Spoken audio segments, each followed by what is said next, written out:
Okay, let me get back to my argument, which I was talking about Sean Williams and the critically important fact that he receives the telephone call at 1 in the morning.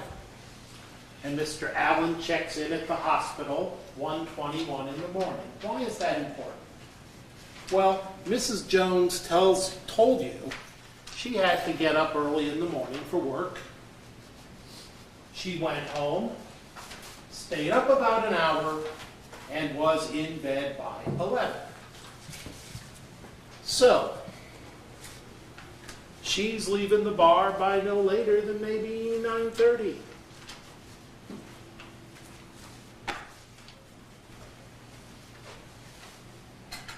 Nine 30, 10, 10:30, 11, 11:30, 12, 12 o'clock, 12:30, 1. Where's Mr. Allen during all this time? According to Mrs. Jones, she's already in bed for 2 hours before Mr. Allen makes his telephone call for help to Sean Williams. And she left an hour and a half before that. Isn't it clear that if Mr. Allen is telling the truth, then this beating had to have taken place just within a couple of minutes after Raquel Jones left? So what's going on for all those extra hours? Mr. Brewer, during the questioning, said, "What extra hours? What are you talking about?"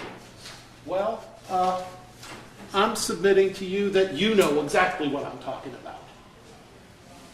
All those extra hours. Now, there's two things that, to me, come to mind that are completely consistent with the evidence as to what's going on during those hours.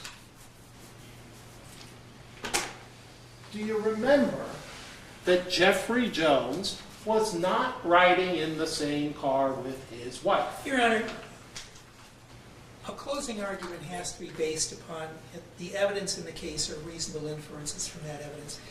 Defense counsel is attempting to fabricate a scenario for which there is absolutely no evidentiary basis. I've stated nothing but evidence, Judge. It's inviting the jury to engage in pure speculation, and it's absurd. Well, no, I'm going to overrule it. I think there was some discussion about two separate cars here.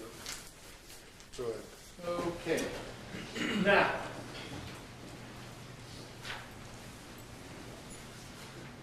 it seems to me logical, and you'll have to decide for yourself, that things happen for a reason.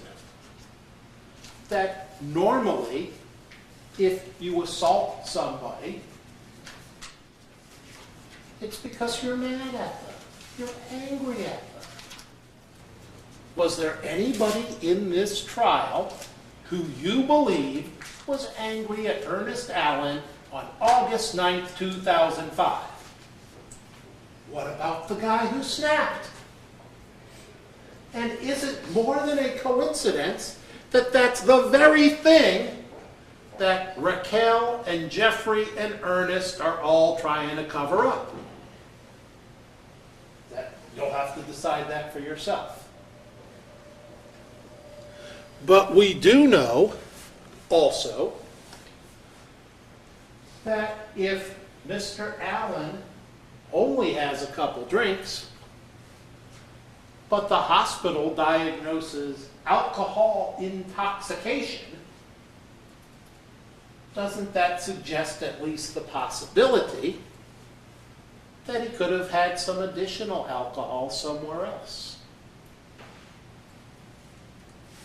Now, Mr. Allen admitted to Dr. Fisher to having used cocaine in the past, and he has told you the detail that that was way back in the past,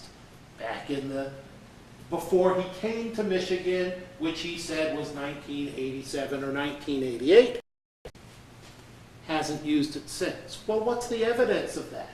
Well, of course, it's Mr. Allen said so. Do you know for a fact when he stopped using cocaine? Only if you believe that he is a completely credible person that would never lie to anybody, never lie to you. But folks, he started off lying right when he got to the emergency room. Because as you will see when you read this report, that the plaintiff admitted social history. History. What has his past life been? Positive for alcohol, negative for smoking, negative for drugs. The very first thing he does when he gets to the hospital is lies.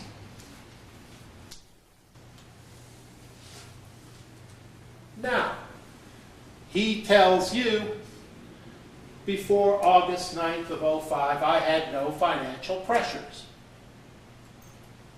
Did you see any records backing that up?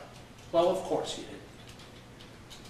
Did you see any records showing this financial collapse that he talks about? No, you saw no records. But there is a record. You heard Dr. Fisher say that Mr. Allen had various financial difficulties, and his written records report, and Mr. Allen confirmed, $15,000 that was owed in child support. Well, if things are going so great, why didn't he pay it? And the only answer that, well, one answer that you may come up with is he didn't pay it because he was short of money then. Because if Mr. Allen had plenty of money on August 9th, 2005, like he told you, then he wouldn't be disobeying the court orders and stiffing the wife and kid, the mother and kids. And you know what he tells you?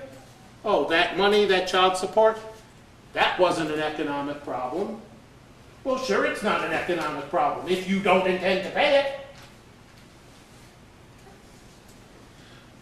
But I think a reasonable person could easily conclude that Mr. Allen had numerous economic problems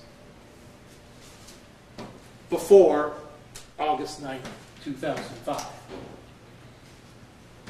Because after all, he tells you that his income did not drop off right away. He starts seeing Dr. Fisher. Why isn't he paying Dr. Fisher?